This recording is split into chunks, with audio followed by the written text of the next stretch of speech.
Let's analyze this sonata by Mozart with Riepel's indications, and I'm not alone. There's Mozart, of course. There's the book, but there's Pastorella Depressa. Hello. Hello. Okay. Speak. 1 2 1 2. Okay. Your microphone is good. Now let's see. We arrived at this point. Read it because my English is not so beautiful.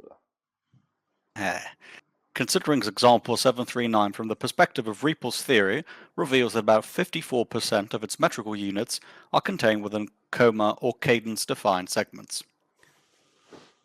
This percentage is larger than those of Riepel's examples 579 and 602, as well as Vivaldi's Opus 8 No. 7 and RV 228, but smaller than those of the other extended examples by Riepel and the movements by Graun, Bender, and Pisendel, shown in my chapter Mid-18th Century Berlin Orchestral Repertoire Collected in Dresden, the origin of and context for Joseph Riepel's theories. Factors affecting this figure are Leopold's extensive use of caesura-defined foursomes, which, although four-square in phrasing, nevertheless stand outside the structure of segments defined by commas or cadences. Yeah. And, on the other hand, the composer's frequent recourse to the internal phrase expansion via repetition of single metrical units.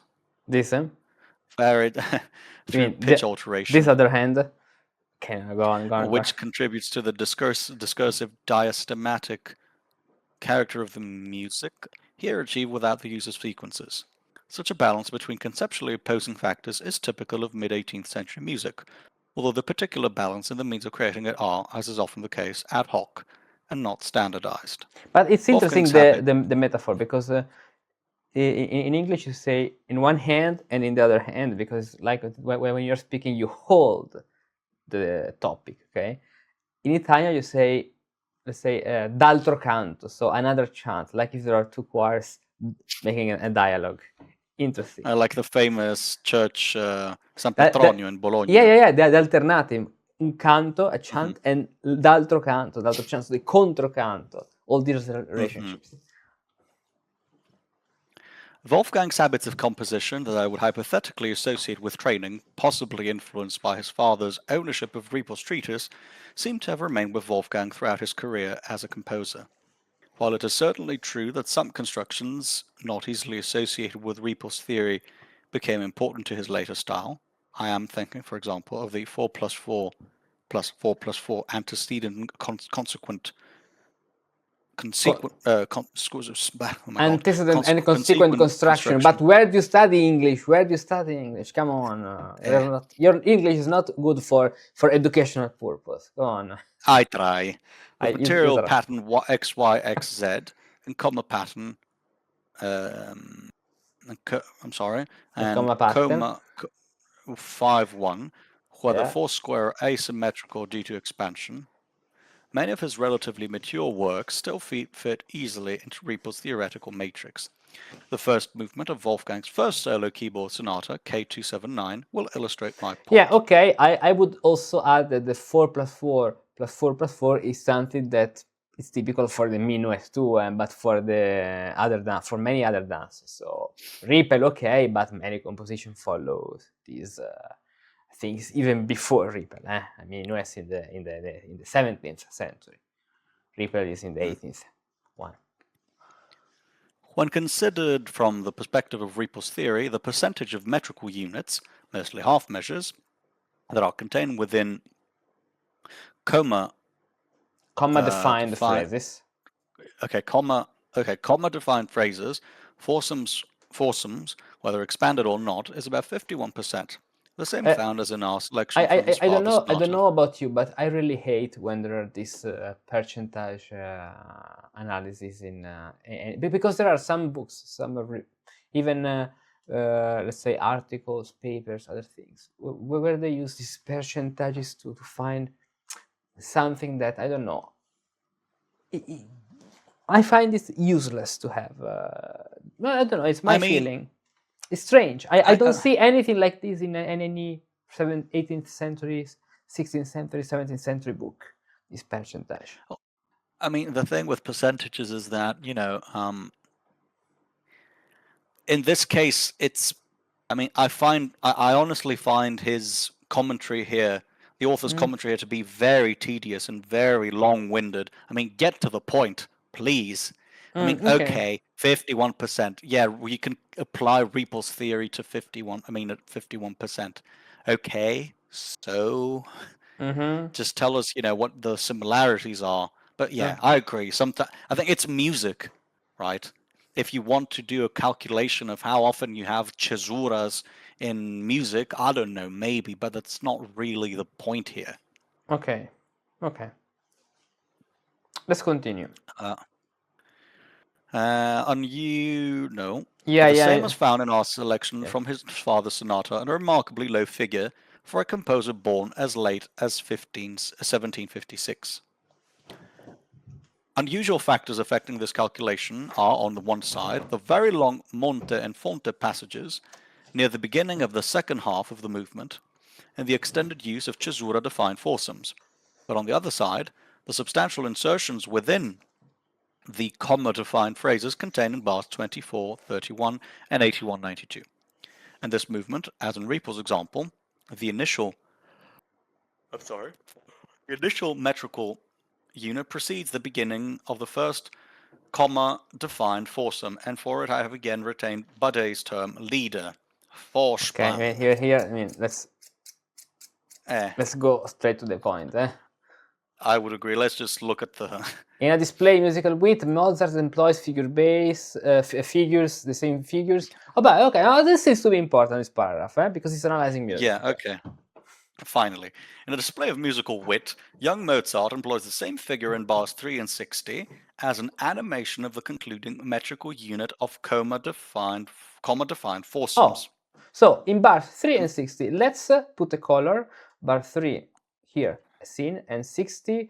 Where is bar 60? So we will remember this. So it's saying, okay, 60. Pira-pira-pira-pira-pira-pum. And then we'll see it. Okay. Yes? As an animation of the conclusion metrical unit of the comma-defined foursome, a metrical unit that serves at the same time as a leader and introduces a repetition of the preceding foursome. Okay, this re-employment of the leader as an embellishment of the phrase, of the phrase conclusion, creates the illusion of elided foursomes, although the only actual irregularity in the view of Riepel theory is a half bar, prefacing leader, with, of course, the cutting away that elites the repeated comma-defined foursome with the beginning of the caesura-defined foursome that follows it. Okay, so let's delve into the listening, this performance by Robert Levin. Let's see, let's put it at second 0, 3, 2, 1. Wait, it's loading. What's happening? Okay.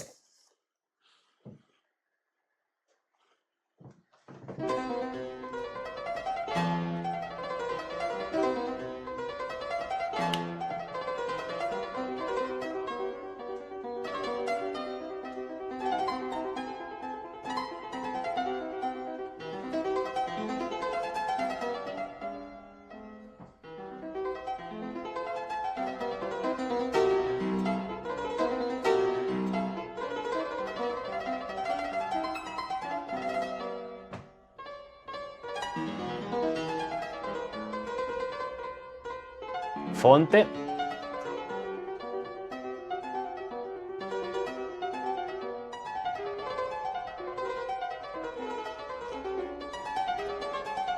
Variations.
Indugio.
Indugio.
Good, good, good, good, good, good. Very nice. Very nice. That's a very good performance. We can hear the repetitions with variations and many things. Now, let's see the form of this sonata. He says 1, 2, 3, 4, saying the leader, then phrase repetition. So where bar number 1 consists to bar overlaps with bar number. I mean, it's not the bar, it's the section of the fourth sound. So 1, 2, 3. Okay, and then the 4 leader. So the here, how he defined the leader here? He said the word leader. Do you remember it? Somewhere. Wait, it's there. Okay, It's right there. the reemployment of the leader. Okay.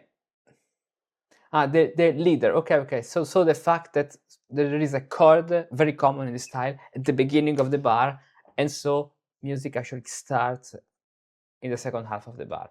Pram, para, para, pam. This one.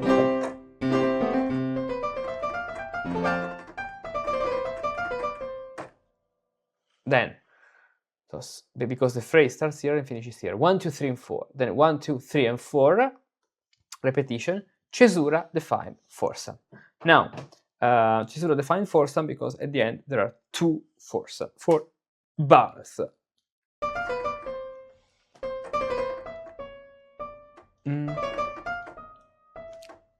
Tonic comma. This means tonic comma, so a cadence on the tonic, C major first degree, and what follows to me can be identified as a do re mi. What do you think?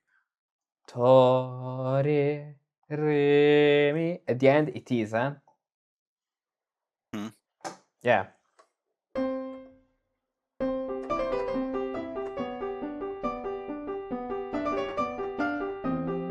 Mi, then do so fa sol la,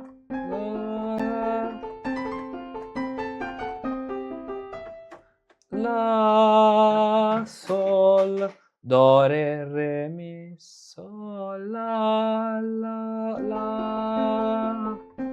mi. Okay, here 1 3 5 4 6 4 6 3 5. Arpeggios. Mi fa sol la. Deceptive cadence. Sol la. Then repetition of all of this. Mi fa sol to, and finally And by the way, cadence. If you notice, first time he indicates, I mean, let's not get into the discussion about what the little dots mean, because Mozart never wrote dots, he wrote little dashes. But first time, it's staccato or some articulation, whereas the second time, legato. It's legato. But not fully legato. Not fully legato. Okay, 4 and 4. Yeah, I mean, the first time and then and not like modern pianists. Maybe with a pedal, eh? Okay, but by the way, deceptive cadence and then regular cadence. Now that's very interesting. Mi fa mi fa mi fa. At the end, this is a quiescenza, eh? Very short. Mi fa mi fa mi fa mi fa do re mi, and indeed this mi fa, so 4 4 mi fa, he says 3 and 4. Why? Okay, so he says 3 prime 4 with 3 double prime 4 double prime. What about this? Because he says 1 2 and 3, and he's saying that this is a repetition of that. I don't know. I don't agree with that. I think they're two separate things, because 1 2 3 4. Okay, 1 2 3 4, and then okay, this is let's say a conclusion of the previous little section, but I would consider this a separate thing starting here. What do you think? I agree. I don't get the similarity. I mean, another 1 2 3 and 4 at the end, because 1 2 3 and then 4, the conclusion coincides with the beginning of the following thing, which is an ascending scale. Do, re, mi, fa, sol, mi, re, leading to a change in comma because it's on the 5th degree. Mi, re, do, re, mi, fa, sol, la, fa, mi, re. Then, and this is the fonte.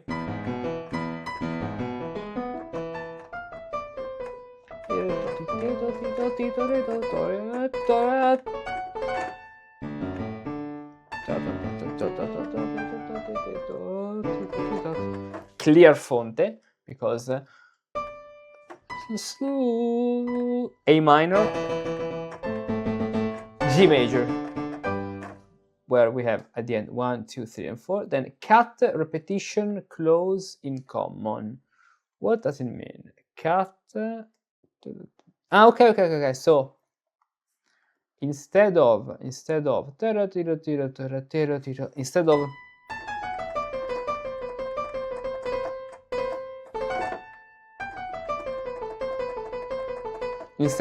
repeating this, Mozart cut away, and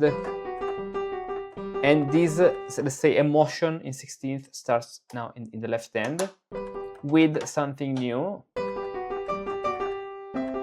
Do, mi, fa, where we have do, mi, fa, mi, do, fa, mi. And it says repetition close in common time.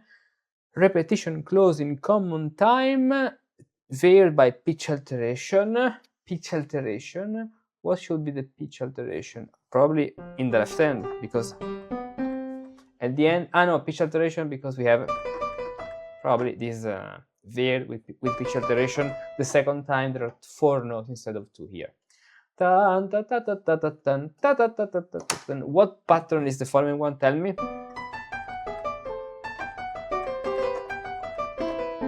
What's this one? At the end, it's another little fonte. No, yes, it's a little fonte, because you could say that if you follow the melody, it's say down to up at this time, but then it changes because it goes down to the 4th degree. Do, re, pa, pa, pa, pam, pa, pam, because it goes here, and then it starts again with variations. I mean, after all, a fonte is just a 2 down, 3 down, 2 up, just a very short.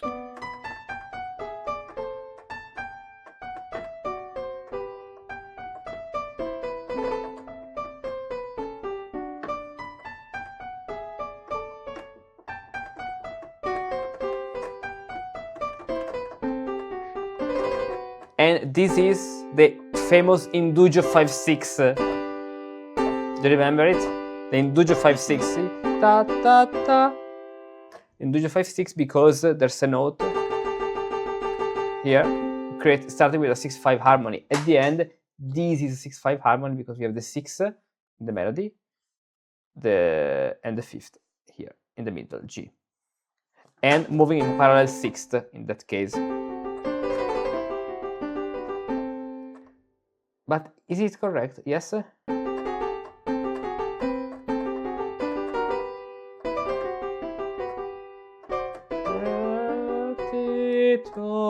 Now the Indugio 6/3 on the 4th degree.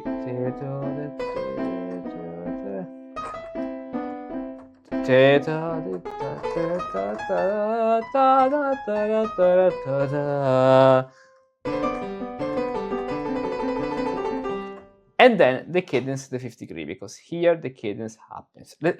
We could say that, okay, that the first section is ending here, but the real cadence is this one, because we have a long Indugio, so now we have the cadence. Then, after the cadence, there's a prolongation at the end. Another do, re, mi, do,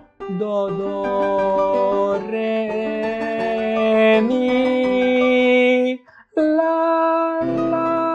fa, la, mi, fa, la, mi, fa, do, re, mi, la, mi, fa. Then do, re, mi. Again, weird phrase repetition, because we had the do, re, mi here. Do, re, mi. Again. Do, re, mi, la, mi, fa. La, mi, fa. Yes.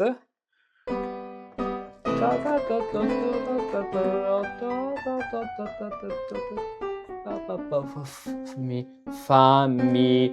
This is so we're moving to G major, so that's the 4th degree, and allows us to have the diminished 5th. Sol, fa, fa, mi, do, do, do. And the overhang, which is the prolongation of the last chord. Good. Then, second part, leader. Okay, so the beginning chord, start G minor this time.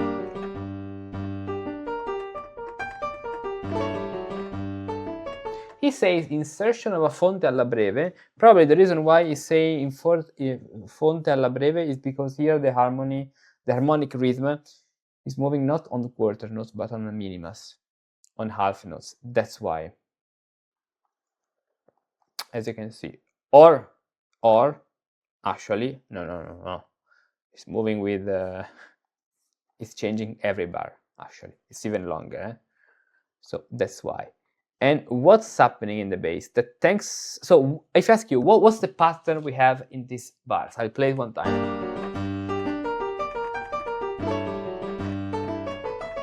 2, 4, 6. 6.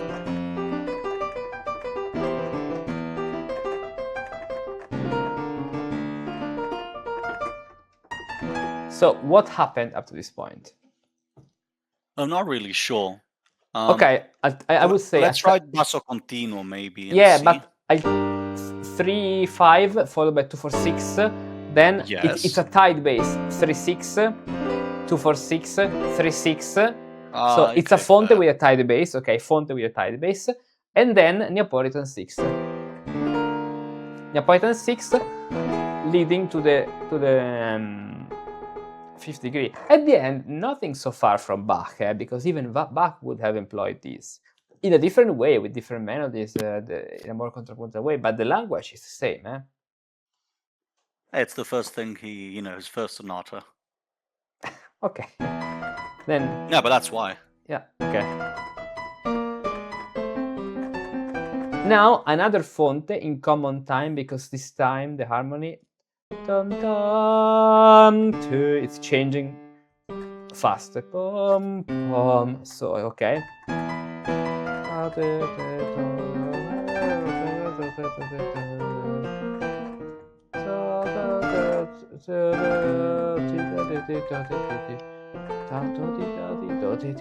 And this section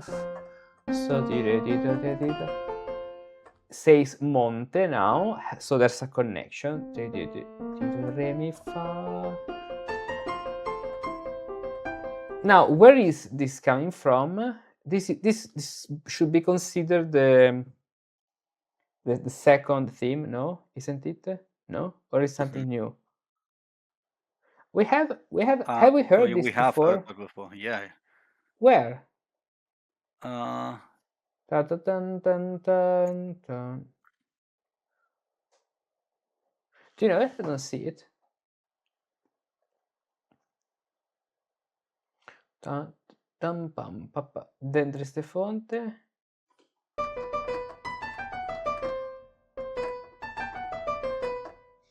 Pa, pa, pam, pam, pa. I don't know. We didn't hear it.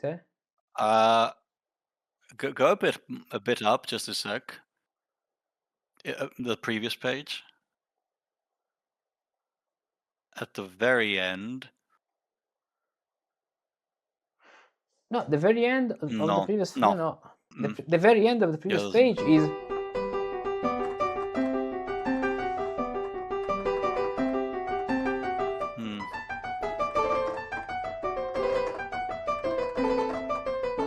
No. It's something a little new. It's something very. Yeah. Something new.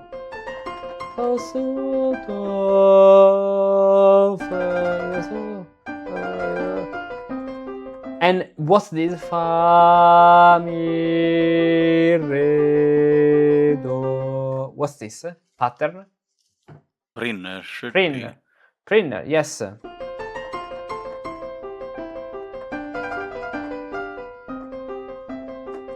I don't agree with Monte. No, I don't agree, because there's a prinner, fa, mi, re, do, and then a modulating prinner, fa, mi, re, do. Sorry, no, I don't agree with Monte here. No, I don't agree at all. Then repetition close, because which is what happened. So I mean the after the opening, repetition close.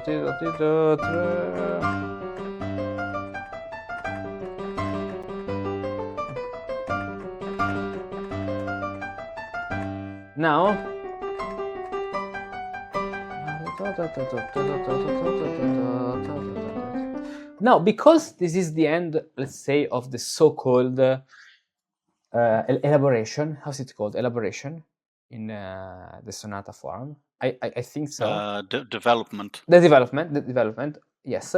This is at the end a ponte, because this modulating primer helps us to move from F, E, D, C to C major, and from C major now another modulating primer, Fa, Mi, Re, Do, 5th degree, and now we have a ponte. So all of these, which is called repetition closed, can be identified as a ponte at the end, a bridge to what? To la reprise, la representation of the theme.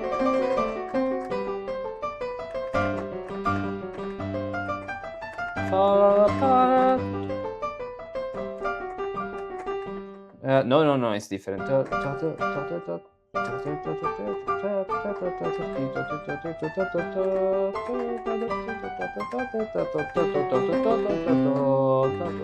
Do, re, mi, fa, sol, la, fa, re, do, la, fa, re, do. Then reprise.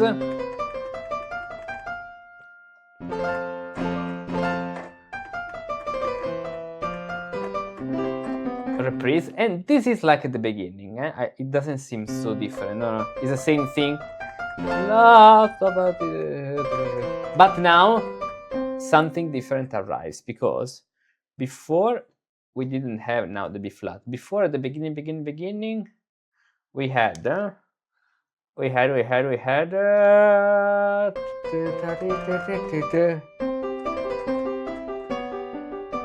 so do, re, mi in C major. Now we have, let's see what's going on here.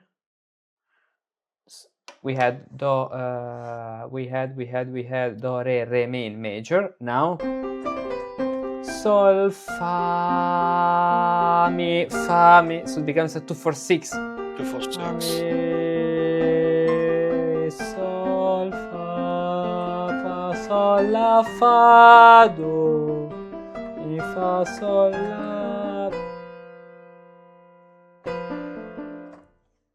I'm not sure about this bass line, This is something. Because hold on. This book contains some mistakes in but I have in front of me here the score of that's the first of YouTube Sonata. Yeah. Wait. I have the text. Now it's starting,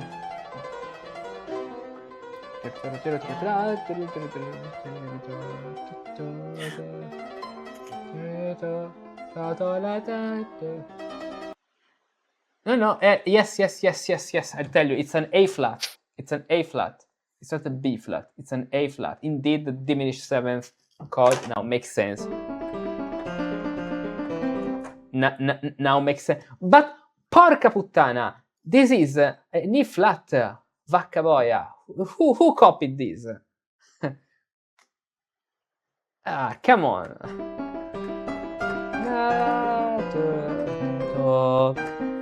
Not D sharp.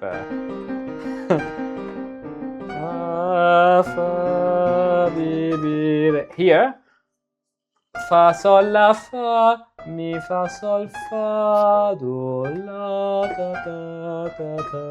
Chromatic descending movement. And this, let's say, takes the place of, at the end of what we had here. Takes the place of what we had here. And can we say that this is something we have already heard somewhere before? Pam pam pam pam pam. Let's say it's similar to this, but it's developed in other way. The same elements, so basso albertino in the left hand, with these figures in the right, but with another bass. And after this, we have now this section with the quiescenza we had here, now in the new key. So it should be in C major. Here it is. C major. In G major. So that we have a cadence to the fifth degree. Okay. Then the font that we heard before. Here I don't have enough key. So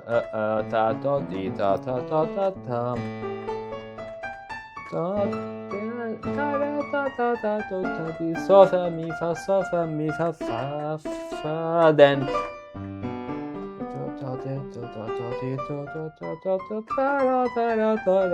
even here it's cut. It's cut away. We don't have this figuration. Then la fa mi la sol fa mi re mi so so re. We have already heard this. So mi re mi so fa mi re to. We have heard before exactly in the same position here, but in G major. Remember, followed by this descending little fonte. Repeated twice with the variation. So sol re ta ta ta ta top pa pa pa pa pa.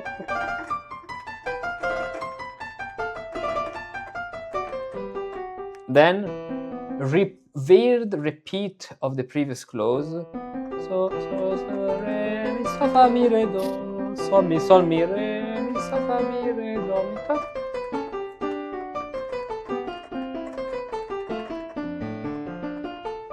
Now there's a little faux-bourdon, legato, staccato, 6. Volevi contra emotion, legato, and then so this is different. It's interesting because we have a 6 harmony, 6 6 6.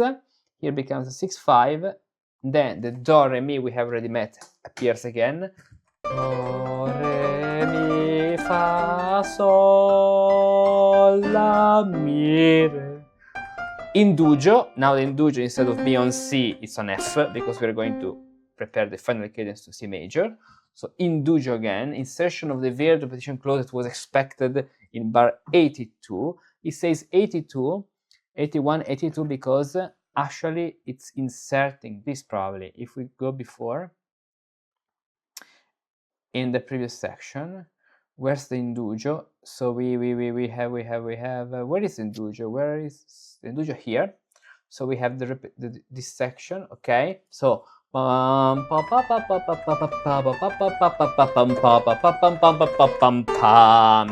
here the indugio starts. So it says expected in that bar because we have the same thing.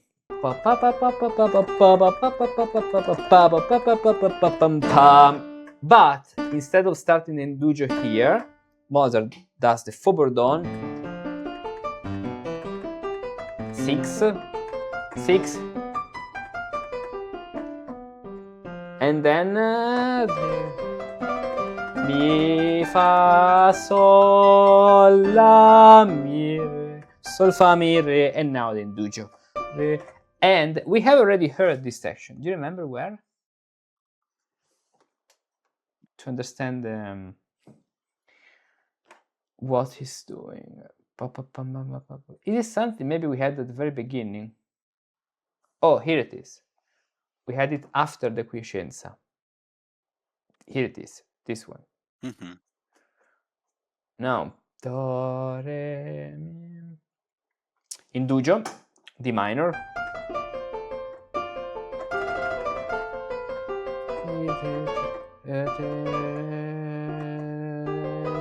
So fa, do, re, sol, la, pi. Then okay. Do, re, ti, fa, do, re, ti, do.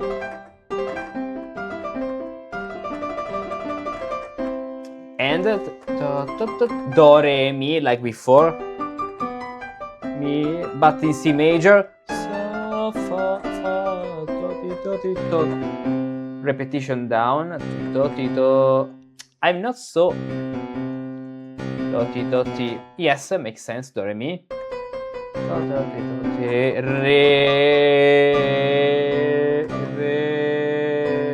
Re, mi.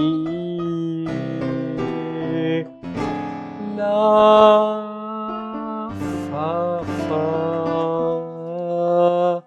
do, fa, sol, la, do, mi, la, sol, fa, fa, mi, do, ti, do, ti, do, ti, do, ti, do, ti, do, ti, do, ti, do, ti, do.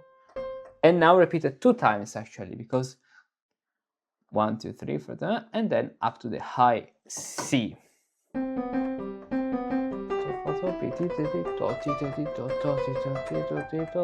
So it means it's longer.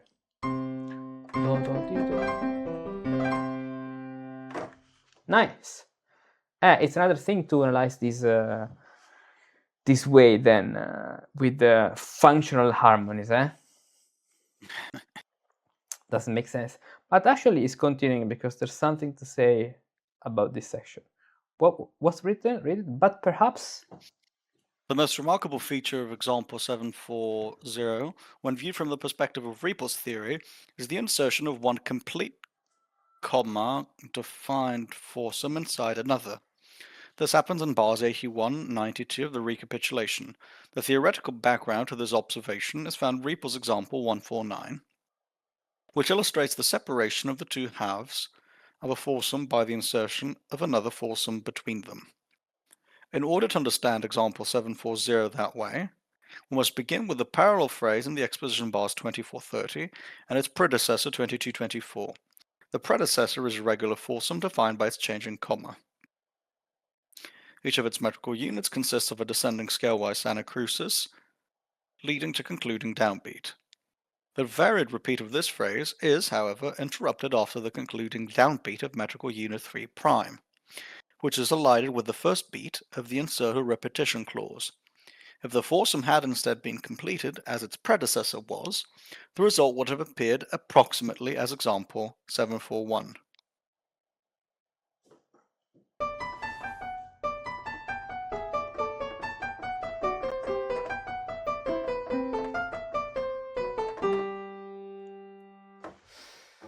Yeah, okay, so? Okay, so let's go to that point.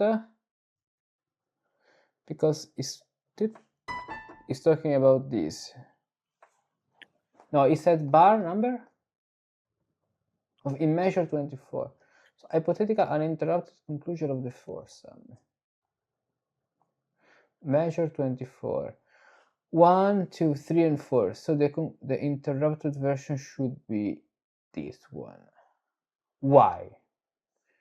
1, 2, 3, and 4. Measure 24 is this one. Let's see. This is 1. This is 1, or better.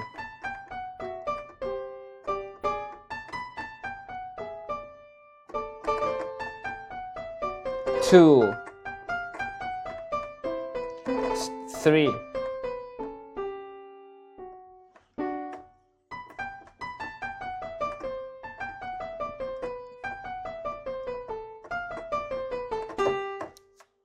I don't get it. Basically, I see that there's something little different. So here there's a B, an A, and a G, which are step apart. And here there's an E, which is a third apart. I agree, okay.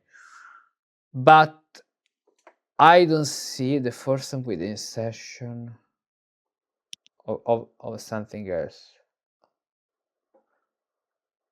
Then it says 1, 2, because if you count this, then there is 1 and 2 again, and then on 3 the indugio starts.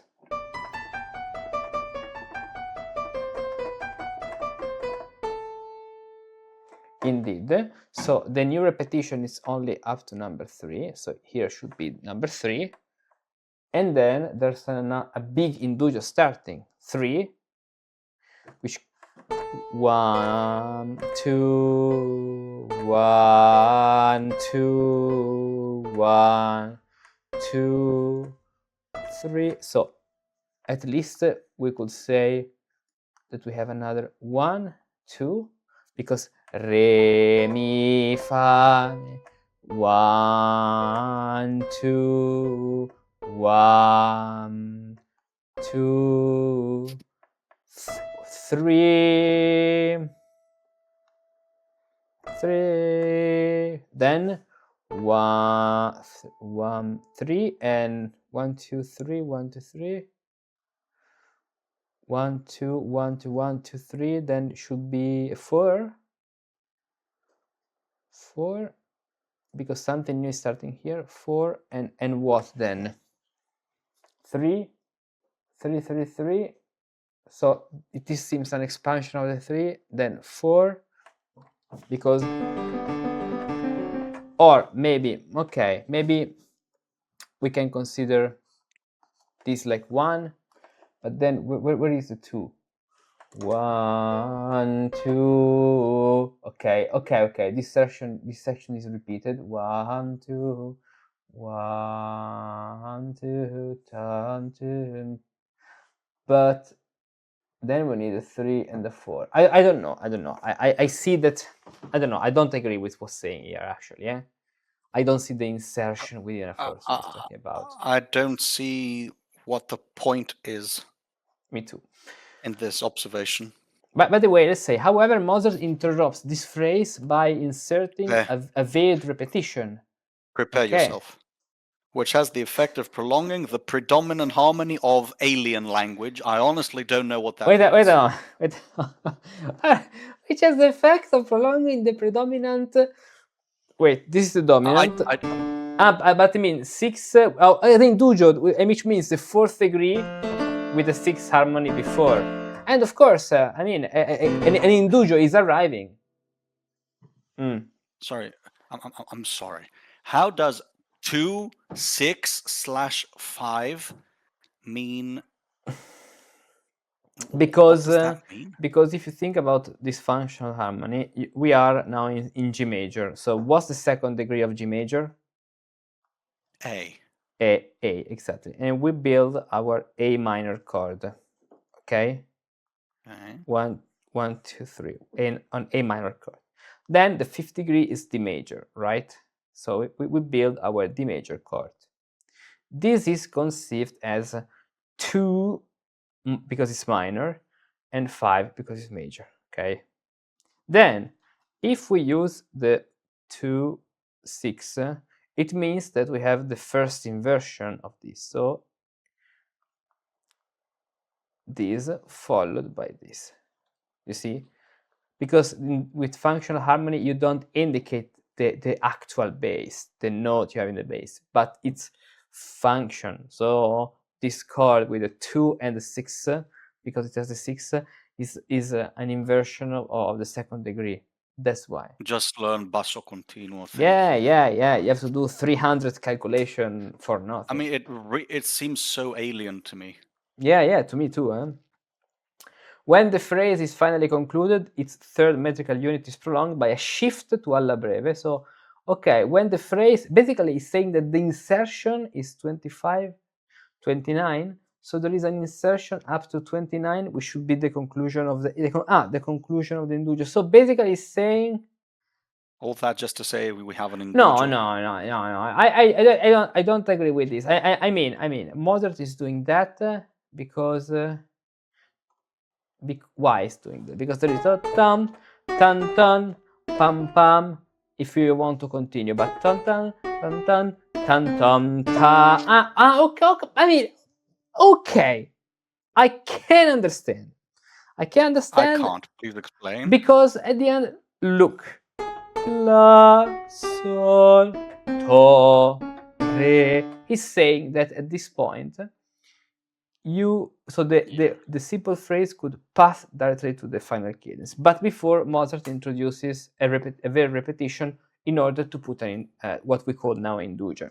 So now I'm gonna play this section, and when I'm on D, I'm gonna play this bar with the cadence. Let's see how it sounds.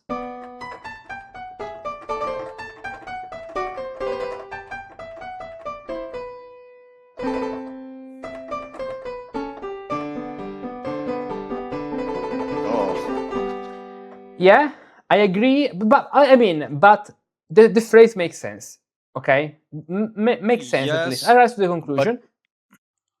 But what you would expect from ta-dam, you would expect that to be F sharp G. I mean, that would make sense just to have the final cadence. So, I mean, it's very bizarre. Yeah. Okay. I mean, okay, we can change a little because here it's arriving from another point. But the thing which is saying is that we have a foursome, so a section with four something that, if you count, is 5 actually. If you count the half bar. But by the way, which is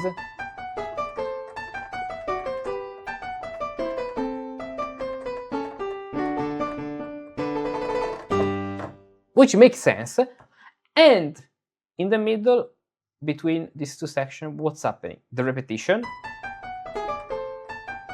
So 2, then there is 3.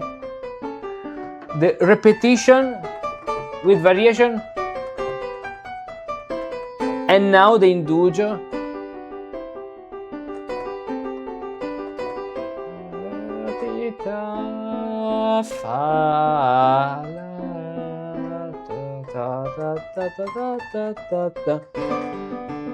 And then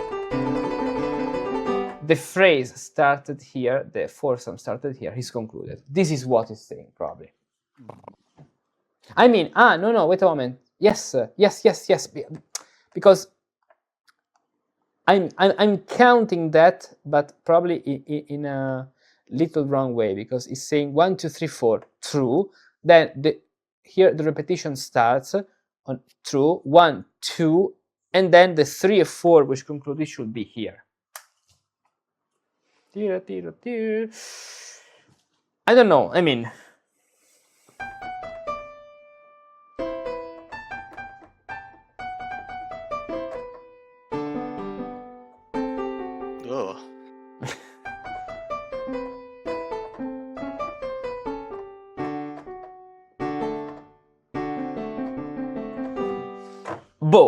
Bow. I don't know. Let's see. Okay, point of view, but as we say, yeah. We cut away this page from the book, not the bar from the piece.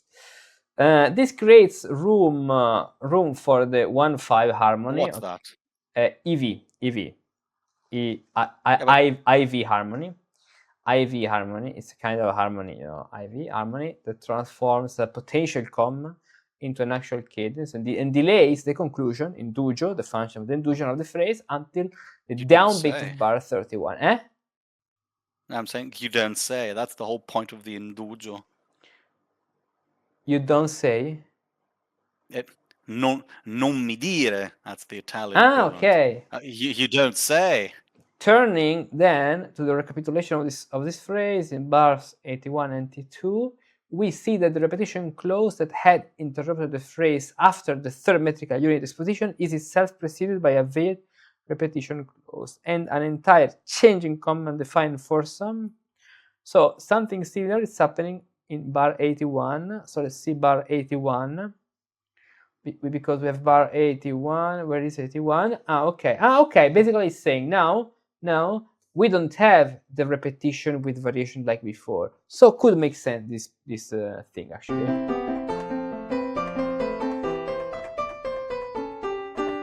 It's directly the veiled one. And the fourth degree is here directly, but not the indulgence expected because it will arrive in later. 4th degree, then Fa Bordone,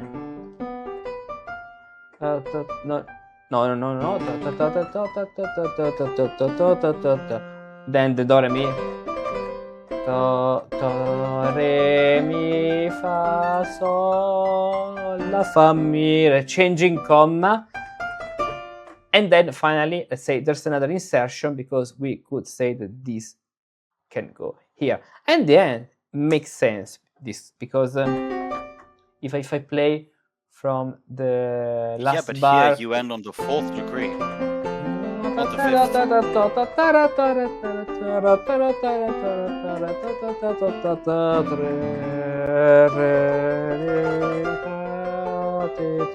Makes sense. While before, so the insertion should be the variation probably. It's unless it's landing on the 4th degree at the end is A, because at the end A is a 6th of the 4th degree.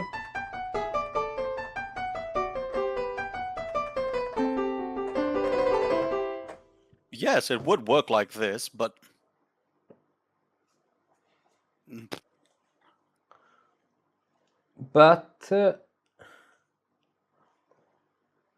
one, two, and here I see an insertion actually. In this point I see an insertion. And this, so it's like if there is, do you know the game Portal? Okay, there's a portal from here to here. Makes sense in this section, in this point. Okay. Which one? Okay. Let's see. Riepel, and this is the last paragraph because then it's going to talk about another sonata. Now, Riepel's preceptor describes the divided foursome in his example 149 as almost too strange, and one is tempted to say the same of Mozart's divided phrase. In fact, I wonder if a such strange phrase division would have occurred to him were it not for his exposure to Riepel's treatise. I cannot say whether or what extent such a strange phrase division can be found in the works of the 18th century composers who were not exposed to Riepel's theory, blah, blah, blah, blah. But let's see. What is example 149? Should be, let's say, example 149 before 149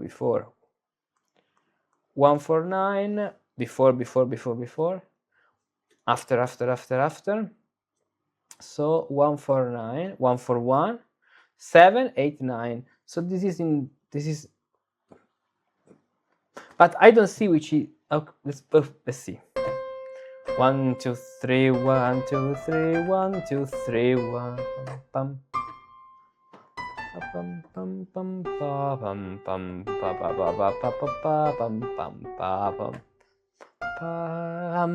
pam. I mean, this here is strange, but what Mozart does is not strange. You say, he says that is quite a quibbling solution.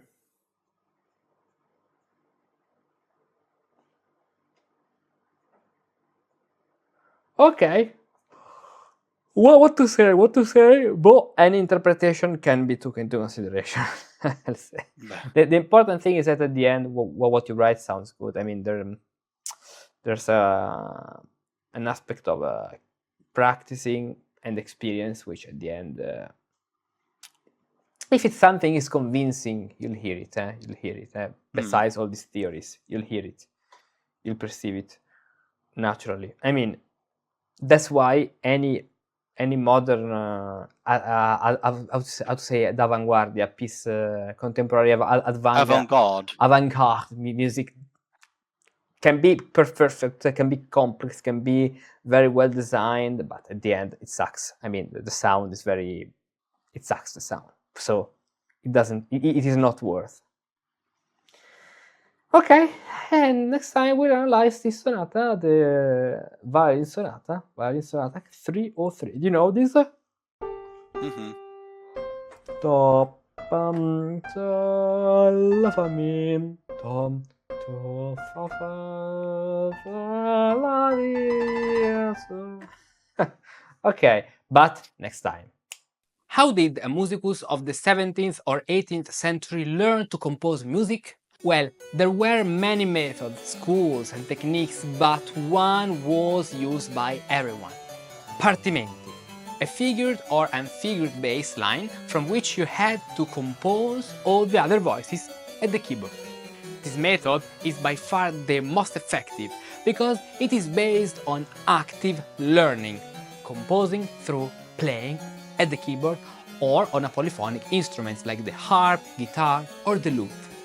No Roman numerals, no abstract theory you have never heard played, just intervals, consonances and dissonances, bass motions, harmonic and contrapuntal patterns that you play, embody and absorb with your fingers and then with your mind. With the Partimento method, you learn to do exactly that. You learn to compose in the Baroque style, just like an historical musicus practicus, an authentic musicians of the Baroque period. Yes, it is a long and demanding journey, but also an exciting adventure full of challenges and great rewards.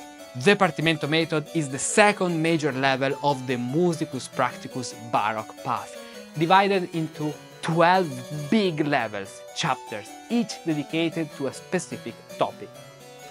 Review the essential concept of music theory. Compose in 2 voices in Baroque style. Write in 3 voices with melodic independence. Create proper 3-voice cadences. Apply the rule of the octave and scalar motion. Internalize the most common galant schemata. Explore advanced cadences and stylistic variations. Use complex and chromatic patterns. Handle suspensions and double suspensions with clarity. Modulate between keys following historical practice. Analyze and realize Fenaroli's Partimenti numerati. Tackle Durante's Partimenti diminuiti to reach the next level. Inside the course, you'll find a wide range of rich and detailed materials. Explanations of patterns step by step. Analysis, see how composers used patterns and draw inspiration from them. Say and play exercises, prototype models and diminutions to train your fingers to recall patterns at will. Partimentini, 184 short and focused partimentini to help you practice each pattern, cadence and galant schema in real musical setting and multiple keys, major and minor. And finally, the original Partimenti by Fenaroli and Durante to elevate your practice to a professional level. So, the Partimento method is the best choice if you want to learn how to compose music in the Baroque style as if you had lived in the 17th or 18th century. And the best part? You can start for free with levels 1 and 2 in the Musicus Practicus Academy free levels. Curious to know how it works? Follow this link to explore the full course content and begin now with the free levels. Then choose the full course path that fits your goals and learn to compose music as if you had lived in the Baroque era.